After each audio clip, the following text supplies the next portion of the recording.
Página 34. Focus. El abogado y la pasa. Su carrera como abogado se había basado en el enfado que le generaban las injusticias sufridas por sus clientes. Movilizado así por la indignación, se mostraba implacable en sus demandas, permanecía despierto hasta muy tarde estudiando y preparando sus casos y elaborando alegatos muy convincentes. Tampoco era extraño que pasase la noche revisando una y otra vez los problemas a los que sus clientes se enfrentaban, esbozando la estrategia legal más adecuada. Durante unas vacaciones, conoció a una mujer que enseñaba meditación y le pidió que le enseñara. Ella tomó unas cuantas pasas y le invitó, para su sorpresa, a degustar lenta y atentamente una de las pasas, saboreando la riqueza de todos y cada uno de los momentos de ese proceso, las sensaciones que despertaba en su boca, el sonido mientras masticaba, y el estallido consecuente de sabores. Y todo ello le permitió zambullirse en la plenitud de los sentidos. A medida que seguía sus instrucciones, fue concentrándose en el curso natural de su respiración, soltando todos los pensamientos que afloraban a su mente. Y, siguiendo sus indicaciones, continuó meditando, durante 15 minutos, en su respiración. Y, cuando lo hizo, sus voces mentales se aquietaron. Dijo como si hubiese accionado un interruptor que me colocara en un estado parecido al zen. Y tanto le gustó que acabó convirtiéndolo en un hábito cotidiano. Se trata de una práctica que realmente me tranquiliza. Me gusta mucho. Cuando prestamos una atención plena a nuestros sentidos, nuestro cerebro aquieta su charla por defecto. Los escáneres cerebrales realizados durante la práctica de mindfulness, el tipo de meditación que el abogado en cuestión estaba practicando, llamada también, en ocasiones, atención plena, han puesto de relieve su capacidad para atenuar la activación de los circuitos cerebrales en los que se asienta la charla mental centrada en el yo. Y eso, en sí mismo, puede ser muy liberador. Según el neurocientífico Richard Davidson, si la absorción total y el flujo reflejan el abandono del estado errante de la mente y el centrarse por completo en una actividad, es muy probable que desactiven los circuitos por defecto. No puedes, mientras estás absorto en una tarea difícil, seguir dando vueltas en torno a tu persona. Esta es una de las razones por las cuales a las personas les gustan los deportes peligrosos como el alpinismo, situaciones en las que uno tiene que estar completamente concentrado, añade Davidson. Comentario de TV. Algunos buscan con el activismo, desviar su atención a una actividad distinta a la que es su rutina.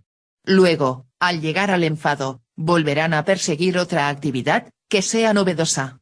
Necesitan mantenerse ocupados para no ser víctimas de sus pensamientos o desvaríos. Goleman escribe. La concentración poderosa aporta una sensación de paz y alegría. Pero, cuando bajas de la montaña, la red autorreferencial vuelve a hacer acto de presencia, con toda su cohorte de cuitas y preocupaciones. En la novela utópica de Aldous Huxley La isla, loros entrenados vuelan sobre las personas gritando, aquí y ahora, muchachos. Aquí y ahora, un recordatorio que pone fin a las ensoñaciones de los moradores de esa idílica isla y vuelve a centrar su atención en lo que, en ese lugar y momento concreto, está ocurriendo. El loro parece ser, en este sentido, un mensajero muy apropiado, porque los animales solo viven en el aquí y ahora.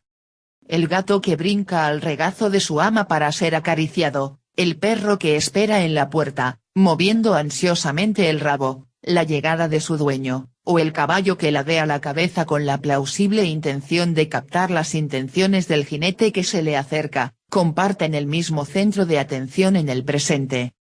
Esta capacidad de pensar de manera independiente de cualquier estímulo inmediato de lo que está sucediendo y de todas las posibilidades que podrían presentarse diferencia a la mente humana de la de los demás animales.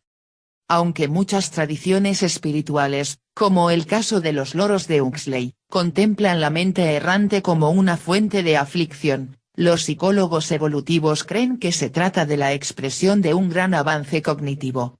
Ambas visiones encierran algo de verdad. Según Huxley, el eterno ahora alberga todo lo que necesitamos para vivir una vida plena. Pero la capacidad humana de pensar en cosas que no están presentes en el ahora eterno es un requisito para todos los logros de nuestra especie que requieren planificación, imaginación o habilidades logísticas. Y todos esos son logros específicamente humanos. Comentario de TV. Si vivo solo el ahora, se me olvida que tengo que trabajar para tener dinero y comprar alimento, soy como una bestia. Goleman escribe. Reflexionar, a fin de cuentas, sobre cosas que no están sucediendo aquí y ahora o, como dicen los científicos cognitivos, sobre un pensamiento independiente de la situación, requiere desacoplar los contenidos de nuestra mente de lo que nuestros sentidos están, en ese mismo instante, percibiendo. Ninguna otra especie tiene, por lo que sabemos, capacidad equiparable a la humana para pasar de un foco externo a un foco interno, ni de hacerlo tan a menudo. Cuanto más divagamos, menos capaces somos de registrar lo que ocurre aquí y ahora. Consideremos, por ejemplo, la comprensión de lo que estamos leyendo. Cuando se monitoriza la mirada de voluntarios que están leyendo Sentido y Sensibilidad, de Jane Austen, los movimientos erráticos de sus ojos muestran muchos indicios evidentes de distracción. Esos movimientos erráticos indican una ruptura en la conexión entre la comprensión y el contacto visual con el texto, que ocurre cuando la mente se desvía hacia otras cosas, que quizás hubiera sido menor en el caso de que los voluntarios hubiesen tenido la oportunidad de elegir, en su lugar, Juego de Tronos o 50 sombras de Grey, pongamos por caso. El uso de indicadores tales como las fluctuaciones de la mirada o el muestreo aleatorio de la experiencia, que consiste en preguntar a la gente, dicho en otras palabras, lo que sucede cuando su mirada se desvía, de sujetos cuyo cerebro estaba siendo escaneado han permitido a los neurocientíficos poner de relieve la dinámica neuronal subyacente. Y es que, cuando nuestra mente divaga, nuestro sistema sensorial se desconecta y cuando, por el contrario, nos concentramos en el aquí y ahora, se atenúa la activación de los circuitos neuronales responsables de la modalidad errante de la mente. La mente errante y la conciencia perceptual tienden, desde un punto de vista neuronal, a inhibirse. Atender, pues, al tren de nuestros pensamientos desconecta los sentidos, mientras que permanecer atentos a la belleza de una puesta de sol sosiega nuestra mente. Comentario de TV. Y pregunto. ¿Por qué la mente o el alud de pensamiento de un ser humano vienen a ser su enemigo, su desgracia, su talón de Aquiles? Al divagar, se reduce la atención en una sensación pero se queda atrapado en una avalancha de percepciones sin foco. Goleman escribe. Y esta desconexión puede llegar a ser total como sucede, por ejemplo, cuando estamos completamente absortos en lo que estamos haciendo. La configuración neuronal habitual posibilita cierta distracción en nuestro compromiso con el mundo o el compromiso justo cuando vamos a la deriva, como sucede, por ejemplo, cuando conducimos pensando en otra cosa. Obviamente, esa falta parcial de sintonía no deja de tener sus riesgos. Un estudio sobre 1000 conductores implicados en accidentes puso de relieve que cerca del 50% afirmaba haber tenido el accidente mientras estaban distraídos y que la probabilidad de sufrir un accidente aumenta en función de la intensidad de los pensamientos interferentes. Las situaciones que no requieren de una atención constante sobre la tarea, especialmente cuando se trata de tareas rutinarias o aburridas, proporcionan a la mente la libertad de errar. Y, a medida que la mente divaga y se activa la red por defecto, nuestros circuitos neuronales para atender a la tarea se aquietan, ilustrando otra forma de desacoplamiento neuronal semejante a la que existe entre sentidos y ensoñación cotidiana. Y, como la ensoñación cotidiana compite, por la energía neuronal, con la atención a la tarea y la percepción sensorial, no debe sorprendernos que, cuando divaguemos, cometamos más errores en todo aquello que requiera de una atención concentrada. Comentario de TV. ¿Cuándo es válido divagar? Si no hay peligro alrededor, viene la divagación. Pero meditar en momentos de apremio, es peligroso. Habría que tener conciencia de lo que hacemos, según sea la situación. Si estoy en mi trabajo, más vale que esté concentrado o mi pérdida de atención puede provocar que cometa errores y hasta llegue al grado de que me despidan.